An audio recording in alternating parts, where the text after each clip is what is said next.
Você já imaginou como seria viver em um mundo onde criaturas extintas voltam a caminhar entre nós? Parece roteiro de ficção científica, mas não é. Cientistas do mundo inteiro estão, neste exato momento, tentando algo que até pouco tempo atrás parecia impossível: trazer de volta à vida espécies que desapareceram há séculos ou até milênios.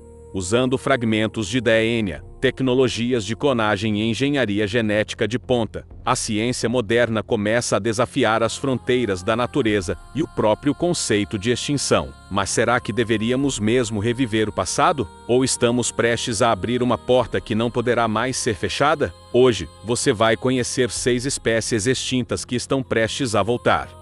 Algumas desapareceram por causa da caça, outras pelas mudanças climáticas, e algumas pela pura curiosidade humana.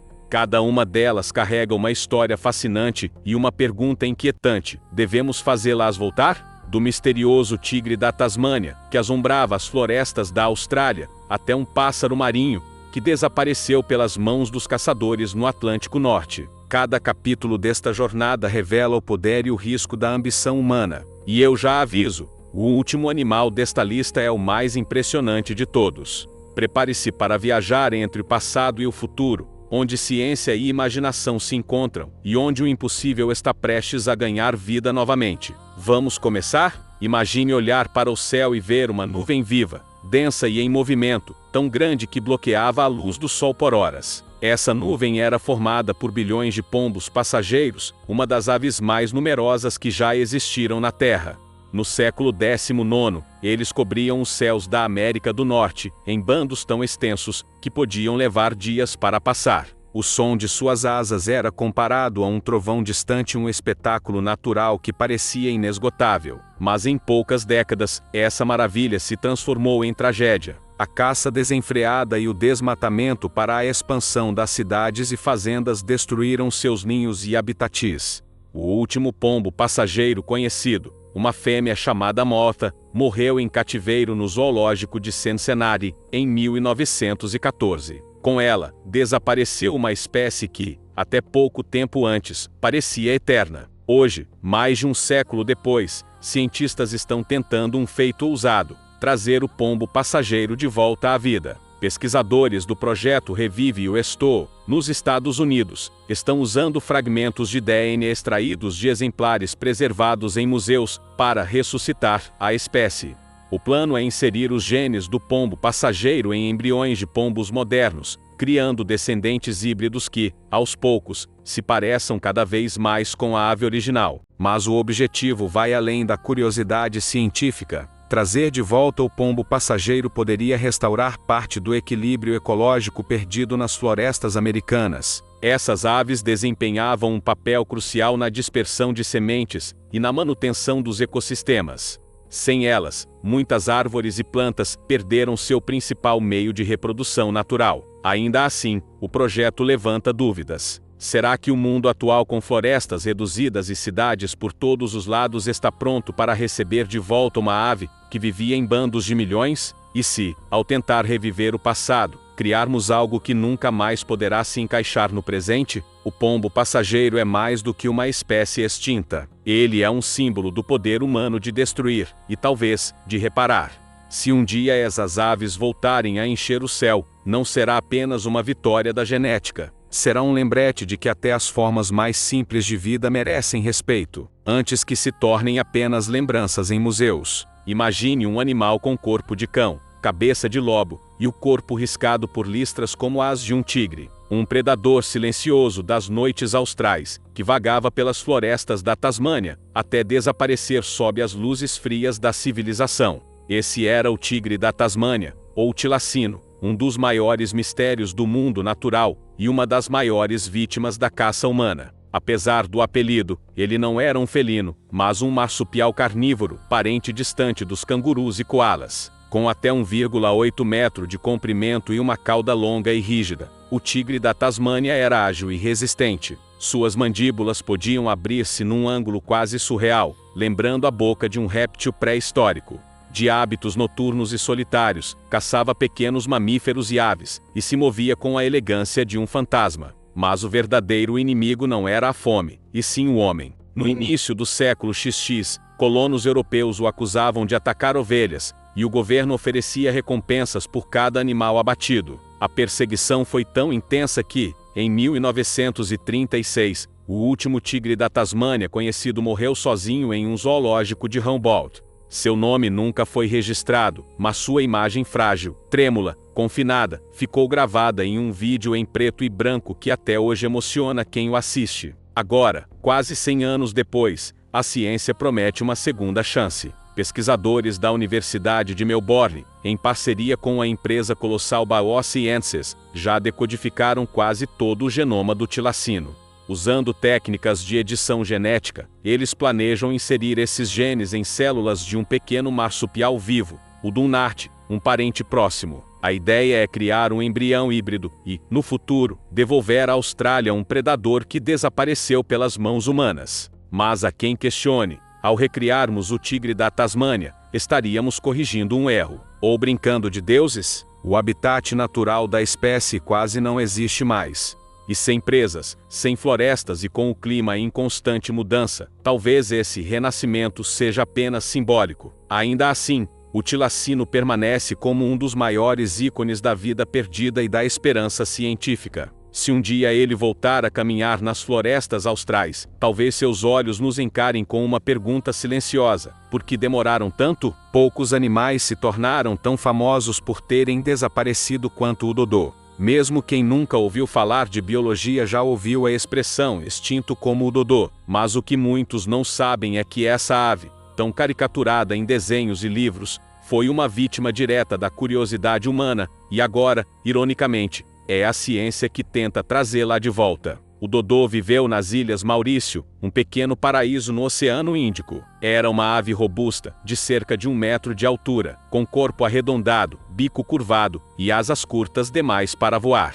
Vivendo sem predadores naturais, ele evoluiu para uma vida pacífica, alimentando-se de frutas e sementes que caíam das árvores tropicais. Mas essa tranquilidade acabou no século XVII, quando os primeiros navegadores europeus chegaram ao arquipélago. Com os humanos vieram ratos, porcos e cães invasores famintos que devoraram ovos e filhotes. Em poucas décadas, o dodô desapareceu completamente. O último registro confirmado data de 1681. Em menos de 100 anos, o homem conseguiu eliminar uma espécie que levou milhões de anos para evoluir. Hoje, o dodô não é apenas uma lembrança distante. Ele é um símbolo da extinção causada pelo homem, e por isso, virou alvo de um dos projetos mais ambiciosos da biotecnologia moderna. A empresa colossal Biosciences, a mesma que trabalha no renascimento do tigre da Tasmânia, anunciou em 2023 que pretende recriar o dodô a partir do DNA de seu parente mais próximo, o pombo de Nicobar.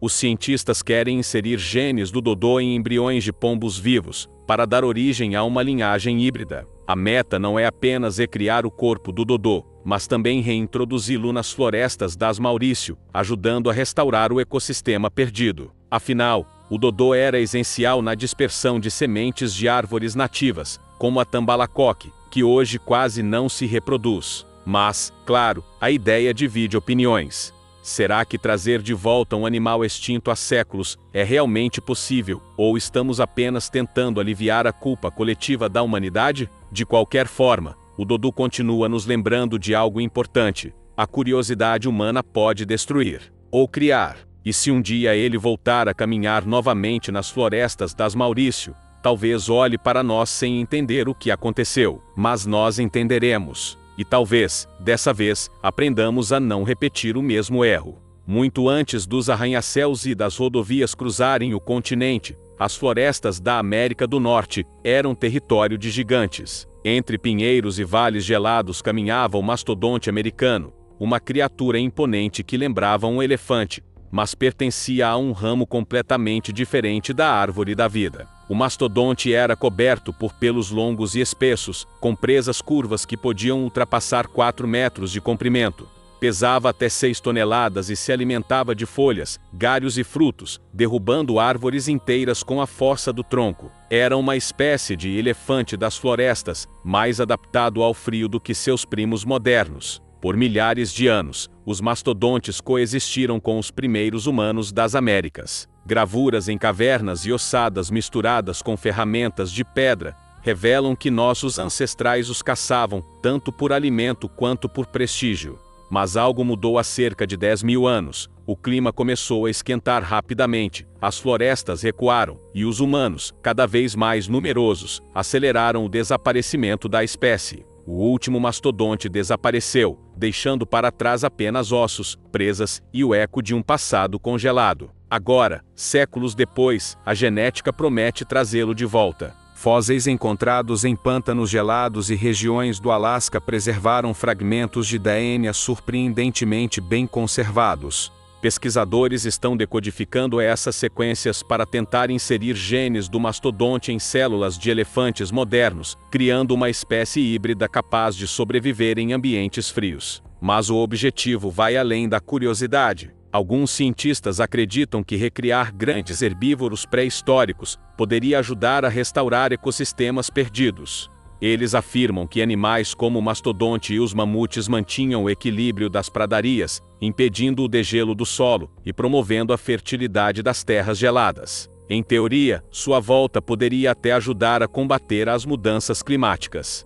Ainda assim, muitos alertam, por mais nobre que pareça, ressuscitar o passado é um jogo perigoso. O mundo de hoje não é o mesmo de 10.000 anos atrás. Sem predadores naturais e com habitats reduzidos, um mastodonte revivido poderia se tornar uma peça deslocada num tabuleiro que já mudou completamente. Mesmo assim, é difícil não imaginar a cena. Uma planície nevada, o som do vento cortando o gelo. E, ao longe, a silhueta de um gigante ancestral dando seus primeiros passos em milhares de anos. Se isso acontecer, será um dos maiores encontros entre passado e futuro da história da humanidade.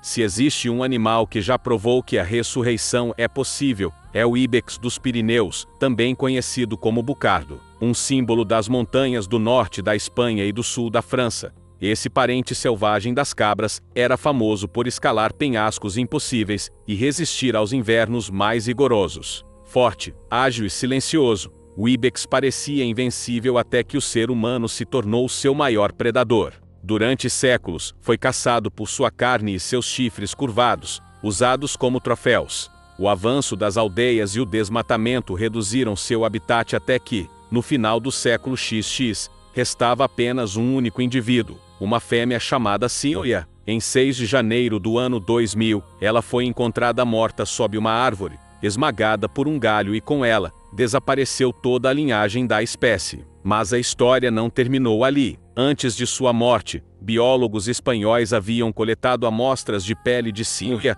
e congelado suas células.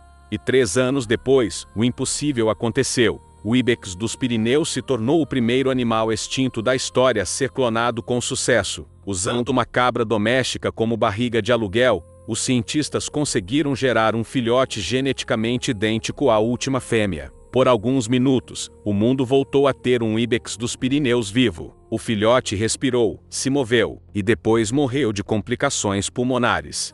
Durou menos de 10 minutos, mas o suficiente para provar que a extinção, talvez, não seja um destino final. Desde então, pesquisadores continuam tentando aperfeiçoar a técnica. A ideia é combinar DNA antigo de Cynthia com o de cabras selvagens atuais, criando uma nova geração de íbex híbridos, capazes de sobreviver novamente nas montanhas.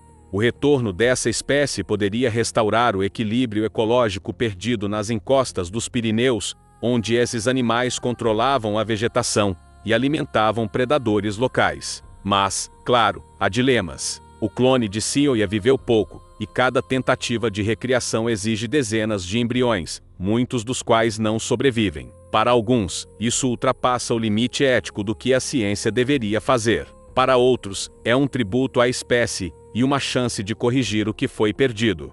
O fato é que o íbex dos Pirineus abriu um novo capítulo na história da biologia. Pela primeira vez, o ser humano trouxe de volta à vida algo que já havia desaparecido, nem que fosse por instantes. E esses instantes mudaram tudo. Eles mostraram que a linha entre o possível e o impossível é mais tênue do que jamais imaginamos. Nos mares frios do Atlântico Norte, muito antes dos pinguins virarem ícones do gelo, existia uma ave majestosa, o grande auque ou pinguim do norte, como muitos o chamam. Ele não voava, mas nadava com a destreza de um peixe, mergulhando em águas geladas por longos minutos à procura de alimento. Com mais de 70 centímetros de altura, plumagem preta e branca e um bico robusto, era uma das aves marinhas mais adaptadas ao frio extremo. Durante séculos, o grande auque dominou as costas da Groenlândia, do Canadá e até da Escócia. Milhares se reuniam em colônias nas ilhas rochosas, onde chocavam seus únicos ovos em ninhos simples no chão.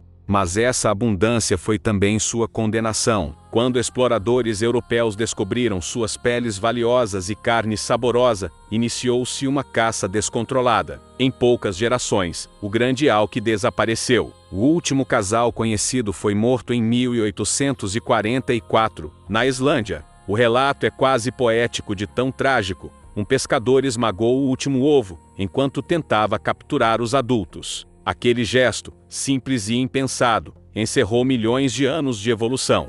Hoje, o grande auque é lembrado como uma das maiores perdas da vida marinha, mas também como uma das espécies que podem realmente voltar à vida. Amostras de DNA extraídas de penas e tecidos preservados em museus estão sendo estudadas por pesquisadores escandinavos e canadenses. O objetivo é decifrar seu genoma e inseri-lo em embriões de aves modernas, como os álcidos, seus parentes mais próximos. Se der certo, o grande auque poderá voltar a nadar nas águas geladas do norte. Não seria apenas um espetáculo da ciência, seria uma reparação histórica, um lembrete de que o homem é capaz de destruir, mas também de recriar. O pombo passageiro, o tigre da Tasmânia, o dodô, o mastodonte americano, o ibex dos Pirineus e o grande auque. 6 nomes que parecem saídos de contos antigos, mas que hoje habitam os laboratórios mais modernos do mundo. Todos eles foram vítimas da mesma força que agora tenta trazê-los de volta: a curiosidade humana.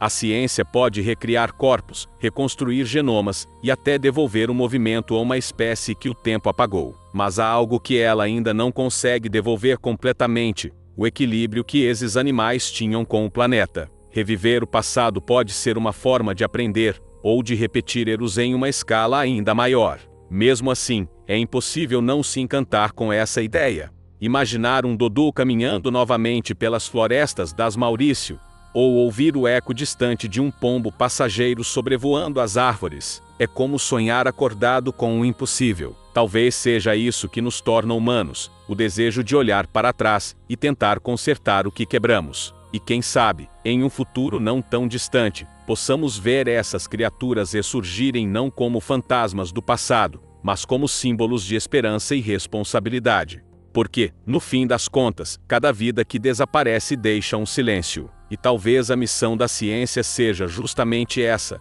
fazer o planeta voltar a ouvir as vozes que um dia se calaram.